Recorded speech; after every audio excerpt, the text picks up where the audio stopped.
بسم اللہ الرحمن الرحیم۔ عزیز طلبہ و طالبات، SSC1 اور SSC2 کے 2022-23 کے سالانہ امتحانات کا حل شدہ حصہ معروضی آپ کے لیے یہاں پیش ہے۔ امید ہے کہ فرسٹ ایئر اور سیکنڈ ایئر کے طلبہ اس سے کما حقہ فائدہ اٹھا سکیں گے۔ اردو SSC1 2022-23 کا حصہ معروضی کا جو پہلا سوال ہے وہ کچھ یوں ہے کہ فاعل، فعل اور مفعول کس جملے کے بنیادی اجزاء ہیں؟ تو اس کا جو درست جواب ہے وہ ہے جملہ فعلیہ۔ دوسرا، مرکب تام کے کتنے حصے ہیں؟ تو مرکب تام کے 3 حصے ہیں۔ اگلا ہے کہ مرکب تام کا کون سا حصہ ہمیشہ اسم ہوتا ہے؟ تو وہ ہے مسند الیہ۔ چوتھا ہے کہ علامہ اقبال ہمارے قومی شاعر ہیں، اس جملے میں قومی شاعر قواعد کی روح سے کیا ہے؟ تو یہ خبر ہے۔ آگے ہے کہ وہ خصوصیت جس کی وجہ سے کوئی لفظ مستعار لیا جاتا ہے علم بیان کی روح سے کیا کہلاتی ہے؟ وہ وجہ جامع کہلاتی ہے۔ آگے ہے کہ ظریفانہ تنقید اصطلاح میں کیا کہلاتی ہے؟ تو ظریفانہ تنقید اصطلاح میں طنز کہلاتی ہے۔ تو آگے ہے نمبر 7، رمز اور تصریح کا تعلق کس سے ہے؟ تو رمز اور تصریح کا تعلق کنایہ سے ہے، جو لاسٹ آپشن ہے نمبر 4 وہ والی۔ پھر آگے چائے چولہے پر رکھی ہے، یہ جملہ مجاز مرسل کی کون سی قسم سے تعلق رکھتا ہے؟ تو اس کے لیے بھی لاسٹ آپشن ہے مظروف کہہ کر ظرف مراد لینا۔ نمبر 9 ہے نظم و نثر میں کسی مشہور روایت کی طرف اشارہ کرنا کیا کہلاتا ہے؟ تلمیح کہلاتا ہے۔ یہ فرسٹ اور سیکنڈ میں بھی آ سکتا ہے۔ آگے ہے نمبر 10، مقطع کے لیے لازمی شرائط کیا ہیں؟ اس کے لیے لازمی شرط ہے کہ آخری شعر ہو اور اس میں شاعر نے تخلص استعمال کیا ہو، تو پہلی آپشن ہے۔ آگے ہے کہ شاعری کو مترنم بنانے کے لیے کس اصطلاح کا استعمال کیا جاتا ہے؟ تو وہ قافیہ کا استعمال کیا جاتا ہے، آخری آپشن ہے۔ تمہید، نفس مضمون اور اختتام کس صنف نثر کے بنیادی حصے ہیں؟ تو یہ آپشن نمبر 3 ہے مضمون کے۔ آگے اہل زبان کے اسلوب اور بول چال کو کیا کہتے ہیں؟ تو یہ نمبر 2 آپشن ہے روزمرہ، اسے روزمرہ کو کہتے ہیں۔ اور یہ اہل زبان کے اسلوب اور بول چال کے حوالے سے یہ فرسٹ ایئر سیکنڈ ایئر میں بھی پیپر میں یہ MCQs آ سکتا ہے۔ آگے لغت کی روح سے محاورہ کا کیا مطلب ہے؟ تو محاورہ کا مطلب ہے بات چیت، تو یہ بھی فرسٹ ایئر سیکنڈ ایئر کے پیپر میں متوقع ہے۔ شعر کی تکمیل کے لیے کیا ضروری ہے؟ تو شعر کی تکمیل کے لیے قافیہ بندی ضروری ہے۔ آگے SSC2 اس کا اردو کا پیپر ہے، تو اس کا جو پہلا MCQs ہے کہ شاعری کی اصطلاح میں اشعار کے اس مجموعے کو کیا کہتے ہیں جو کسی ایک خیال یا موضوع کے تحت لکھے گئے ہوں؟ تو نظم کہتے ہیں۔ یہ فرسٹ ایئر میں بھی یہ تعریف موجود ہے۔ ایسی نظم جس کے ہر بند میں 6 مصرے ہوں کیا کہلاتی ہے؟ مسدس کہلاتی ہے۔ Sem first year second year میں یہ بھی موجود ہے۔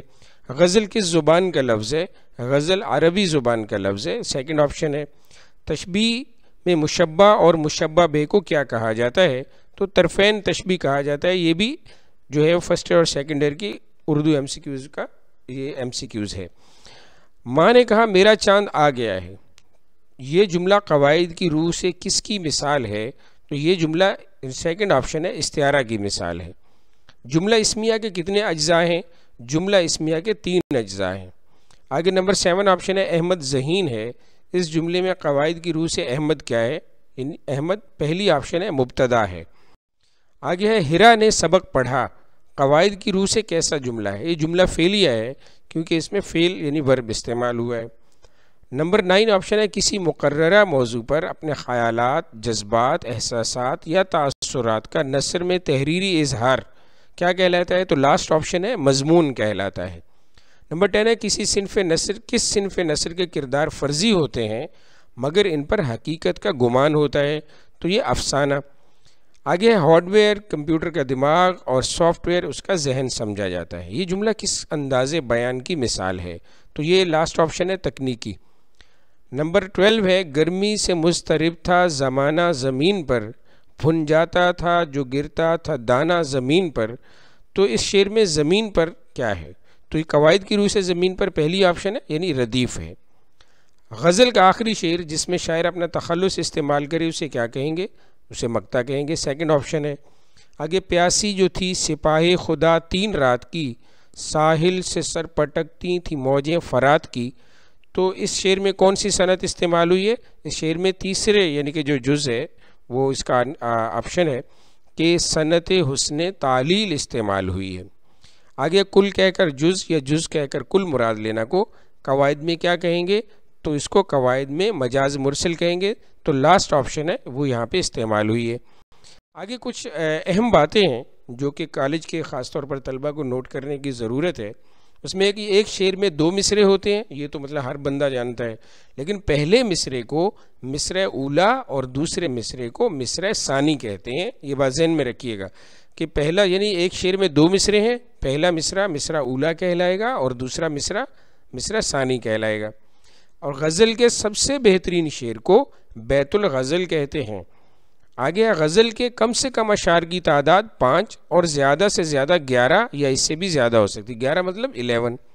شاعری میں ایک اکیلے شعر کو فرد کہتے ہیں، یعنی کچھ شاعر ایسے ہوتے ہیں جو صرف ایک ہی شعر کہتے ہیں، جو بہت اچھا شعر ہو جاتا ہے تو اس کے ساتھ وہ دوسرے اشعار نہیں جوڑتے ہیں، تو وہ جو اکیلا شعر ہے وہ فرد کہلاتا ہے۔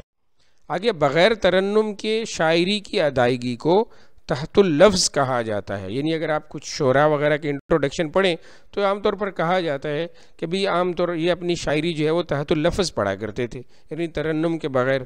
آگے مطلع کے بعد آنے والے دوسرے شعر کے دونوں مصرے بھی ہم قافیہ ہوں تو اس کو مطلع ثانی کہیں گے۔ کیا کہیں گے جی؟ مطلع ثانی، یعنی مطلع کی پہچان تو یہ ہے کہ اس کے دونوں مصرے ہم قافیہ ہیں، لیکن اگر اس سے اگلا شعر جو کہ دوسرا شعر ہے اس کے دونوں مصرے بھی ہم قافیہ ہوں تو وہ مطلع ثانی کہلائے گا۔ اس طرح آگے ہے کہ مطلع ثانی کو حسن مطلع بھی کہا جاتا ہے۔ کیا کہا جاتا ہے جی؟ مطلع ثانی کو حسن مطلع بھی کہا جاتا ہے۔ Thanks for listening. Like this video, comment and subscribe the channel. Thank you again.